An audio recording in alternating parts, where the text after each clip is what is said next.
So we'll start the recipe with 4 cups of butternut squash. We're going to toss it with some olive oil, salt, and pepper. Now, this is going to go into a 375 oven for about 25 minutes. We've cut up a medium-sized onion into slices, and we're going to add the onion to the melted butter. We're going to add in some sliced garlic. I've also chopped up a cup of fresh sage.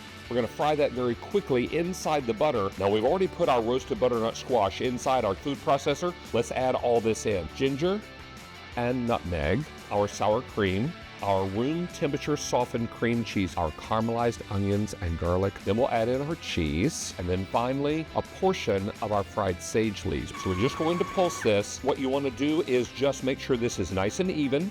Then I will top it with more of the shredded cheddar cheese. Now the dip has been about 12 minutes in the oven. I've also garnished it with pumpkin seeds, fried sage leaves, and cooked crumbled bacon.